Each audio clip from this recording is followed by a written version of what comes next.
So a very good afternoon to all everyone present here and a warm welcome to our viewers on YouTube. So we've gathered here for this very insightful session with Dr. Sanjana Bole, who is a Ayurvedic practitioner and having an experience of about 7 years, a seasoned Ayurvedic doctor or a practitioner we could say. So today she will be sharing her journey with us, the challenges that she faced and valuable insights into what it takes to succeed in the world of medicine and surrounding things. So let's get started. So one of the many questions that I would like to ask you beginning with, can you introduce yourself and share what inspired you to become a dietitian? Okay. So hello to all the viewers. I'm Dr. Sanjana Bole. I have been practicing Ayurveda for quite some time now.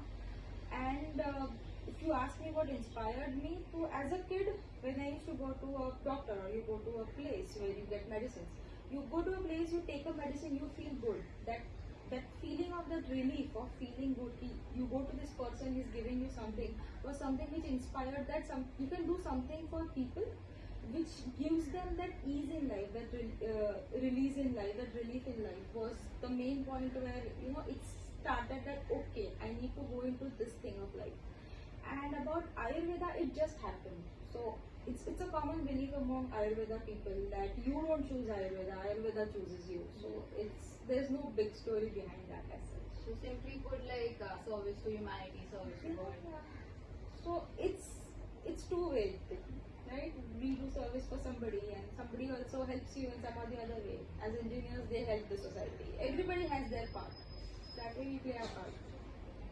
So next up would be, what's the biggest misconception people have about healthy eating? So nowadays, if you go to see, a lot of people have this thing that only my diet needs to be only protein rich. Carbs are bad or fats are bad. Many times people are like, no, superfoods has to be in my diet. Like quinoa hai, I'm having quinoa, I'm having oats, or I'm having like flax seeds. These are all the only things which will contribute to my health. Whereas that's not actually the case. This is what I feel right now is very prominent. These have become more of an aesthetic diet. Yeah. I want to eat it because it looks good. It looks good, plus everyone is eating, right? My neighbor is eating, my gym partner is eating, so it's good. It is not necessarily, it's not bad per se, but it may not be the food for you. That is the thing. So just following that one trend is, it's not a thing you need to be like, it's going to be right for you. More like listening to what your body needs and what it suits and cater to your what body. is your body type, what kind of digestion you have, and what kind of nourishment you need. These are a lot of other things which you need to consider. So next up would be, does eating after 8 p.m. really cause weight gain? It's not eating after or before, it's are you hungry when you're eating. So if you're not hungry after 8 p.m. and still just because you have not had a meal and you're eating it, so even if you have a vegetable soup, might cause that weight gain. But if you're hungry and you're having say dal rice and you're adding ghee to it, might also be a good thing for you. So the main thing of it is, are you hungry? If you're hungry, then comes the question whether what you need to eat. That's how it is. So weight loss is or weight gain is totally dependent upon if you're hungry or not. So to battle out a common misconception, like people say if you eat at the same time every day, you refrain from gaining weight. Is it such? It's not like that. Like every day is different, right? Yesterday you might be hungry for say 2 rotis. Today it will not be 2 rotis. If it's hot outside, right? If it's a May month or something, what would you want? You would be like, the first thing you would be like, already just give me something which has water into it. Just give me some sugarcane juice. Whereas if it's like winter or something, what would you prefer? You would want maybe a cup of a coffee, hot coffee. So the way the day changes, that way the hunger changes. A lot of things impact your hunger actually. If you have slept well or not, if you have digested earlier day's food or not, how is your mood status that day? A lot of things, different for everyone. So next up would be, is detoxing with juices actually beneficial or is it just a trend? See, juices, if you consider fruit juices, so once you get the juice out of it, it is basically sugar. It will give you that energy boost for sure, but you have an immediate crash of energy also. Then that immediate crash of energy will lead to these mood swings, and sudden feeling of weakness. So it's not a right or wrong about it, but it is not a full meal.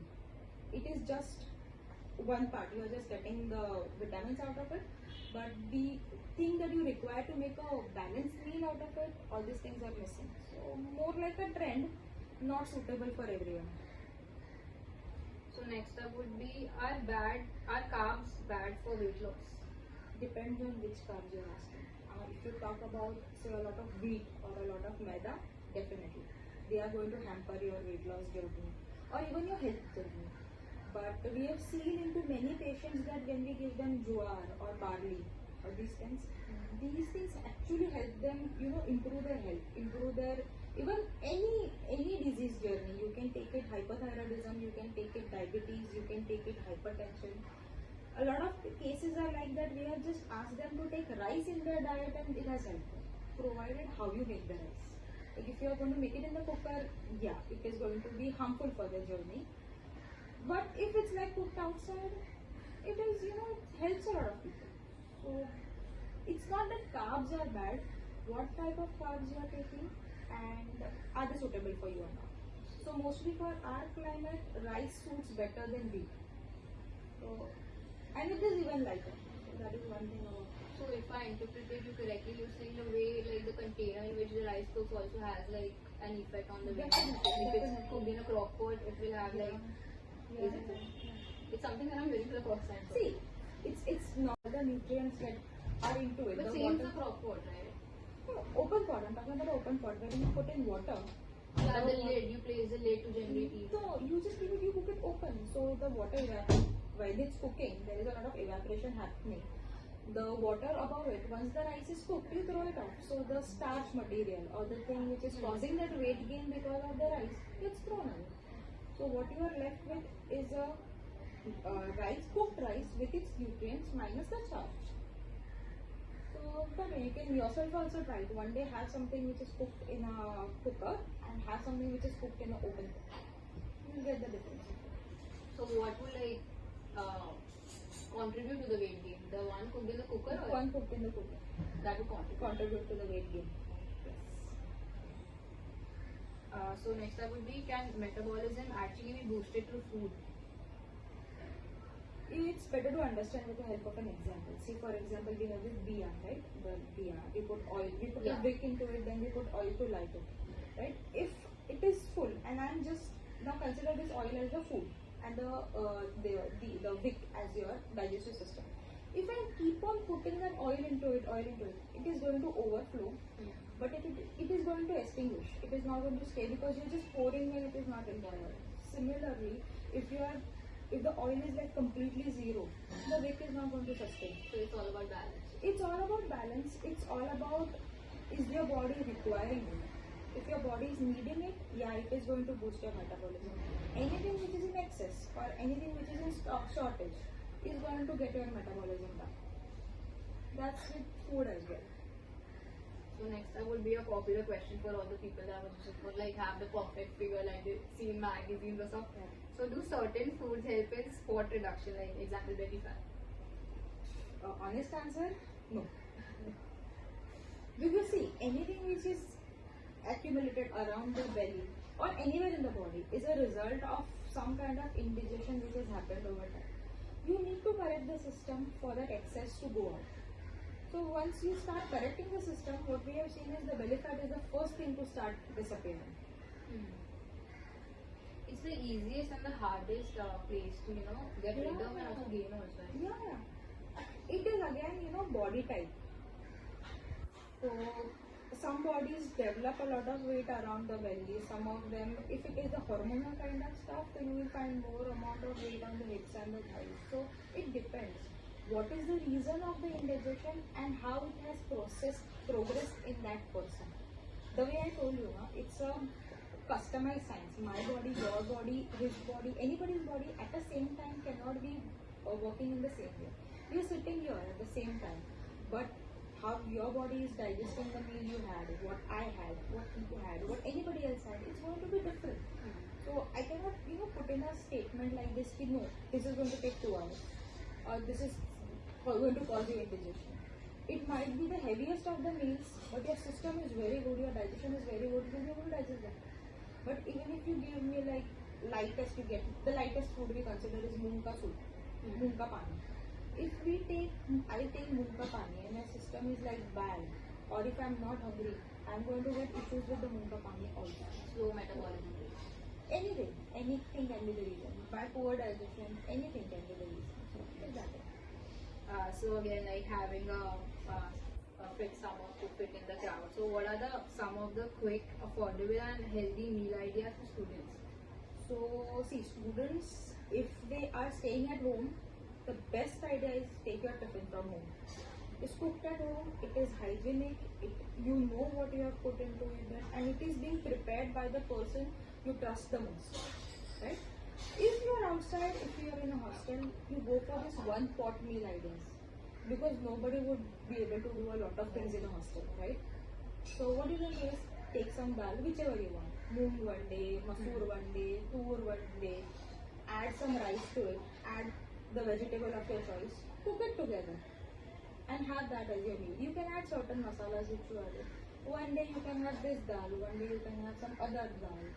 Third day you can just use those broken wheat which we have. You can do that. Someday you can just make upma out of the whole thing and just have a vegetable. So time consumed for making is less, but nutrition is max. So to take the same question forward, how can students eat healthy when they rely on hostel or the mess food like college itself? So if you have somebody who has a home kitchen nearby, try to ask food from that place. Like usually these home kitchens follow this thing of keeping, less of spices and less of all oils and all these things. Maintain thing. If it's still not possible, if the only option is having the mess food, then try to have one grain at a time. So if you are having dal rice at a time, have dal rice sabzi. If you are having roti, have roti. If you have this option of bhakri, you have bhakri. So one grain at a time, provided the climate of Mumbai is a way to go. At a hostel, at home or anything. So what's your general advice for anybody watching? Say, what's the best thing to stay healthy and stay fit in this generation?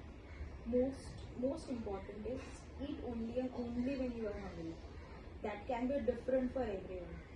At any given time, eat only 80% of your hunger. So the frequency of your hunger doesn't matter. You being hungry at that time is important. And eating slightly less. The way for churning something in a mixer, we put less amount, well, we don't fill the mixture anytime. Mixer, the grinder. We leave some space open, right? That will eat thoda less. Same thing, do it with water also. Have water as much as you need. You need not have, tons of water. If your body requires certain amount of water, that's your amount. If it says no, I am done, that's the moment it's done. So you are creating this awareness to your body as well as giving it what it needs and what it expects the most out of it. The mindful thing comes in there. And keep your devices away when you're eating anything. Most important thing. I think that is a bit hard to accomplish these days. These are small things, small changes, and these are the only lifestyle changes.